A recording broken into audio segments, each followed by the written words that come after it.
সংবাদ জনতার আজকের শীর্ষ সংবাদে রয়েছে, সাবেক প্রধানমন্ত্রী শেখ হাসিনাকে দেশে ফেরাতে এবার জোর দিলেন প্রধান উপদেষ্টা ডক্টর মোহাম্মদ ইউনূস।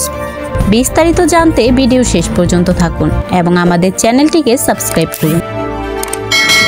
সাবেক প্রধানমন্ত্রী শেখ হাসিনা ছাত্র জনতার দুর্বার গণ অভ্যুত্থানের মুখে গত 5 আগস্ট প্রধানমন্ত্রী পদ থেকে পদত্যাগ করে ছোট বোন শেখ রেহানাকে সঙ্গে নিয়ে দেশ ছেড়ে ভারতে চলে যান। শেখ হাসিনা এরপর থেকে ভারতে অবস্থান করছেন। ভারত থেকে শেখ হাসিনাকে বাংলাদেশে ফিরিয়ে আনার বিষয় নিয়ে ভয়েস অব আমেরিকার সঙ্গে কথা বলেছেন অন্তর্বর্তী সরকারের প্রধান উপদেষ্টা ডক্টর মোহাম্মদ ইউনূস। গত শুক্রবার 27 সেপ্টেম্বর জাতিসংঘের সাধারণ পরিষদে দেয়া ভাষণ শেষে যুক্তরাষ্ট্রে নিউ ইয়র্কের ভয়েস অব আমেরিকা বাংলাকে দেয়া এক একান্ত সাক্ষাৎকার দেন তিনি। গত মঙ্গলবার এই সাক্ষাৎকারটি প্রকাশ করে ভয়েস অব আমেরিকা।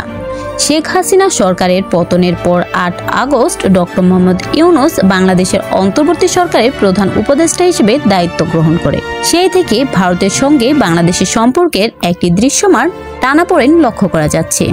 বর্তমানে ভারতে অবস্থানরত গণ অভ্যুত্থানে ক্ষমতাচ্যুত শেখ হাসিনাকে বাংলাদেশে প্রত্যার্পণ প্রসঙ্গে ইউনূস জানান, এটি একটি আইনগত বিষয় এবং আইনি প্রক্রিয়া অনুসরণ করে বাংলাদেশ শেখ হাসিনাকে ফেরত চাইবে। প্রধান উপদেষ্টা ভারতের সঙ্গে দ্বিপাক্ষিক সম্পর্ক প্রসঙ্গে বলেন, আমাদের দুজনেরই দেশেরই স্বার্থ হলো যে অত্যন্ত ঘনিষ্ঠ সম্পর্ক, মধুর সম্পর্ক গড়ে তোলা।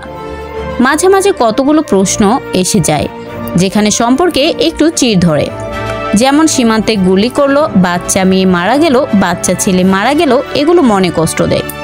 এটাতে আমরা মনে করি না যে ভারতের সরকার ইচ্ছা করে এসব করছে। তিনি বলেন, যেসব কারণে এসব ঘটে সেই কারণগুলো যেন আমরা উৎখাত করতে পারি, যাতে এ ধরনের ঘটনা না ঘটে, যাতে নিরাপদে মানুষ জীবন নিয়ে চলাচল করতে পারে। শেখ হাসিনাকে দেশে ফেরানোর বিষয়ে ডক্টর মোহাম্মদ ইউনূস বলেন, খুব দ্রুতই আইনি জটিলতা শেষ করে শেখ হাসিনাকে দেশে ফিরিয়ে আনা হবে এবং তাকে শাস্তির মুখোমুখি করতে হবে। গত 15 বছরে তিনি দেশটাকে ধ্বংস করে দিয়েছেন, দেশের গণতন্ত্রকে নিজ হাতে গলা টিপে হত্যা করেছেন। তাই দেশে ফিরে তাকে কঠিনতম শাস্তি ভোগ করতে হবে।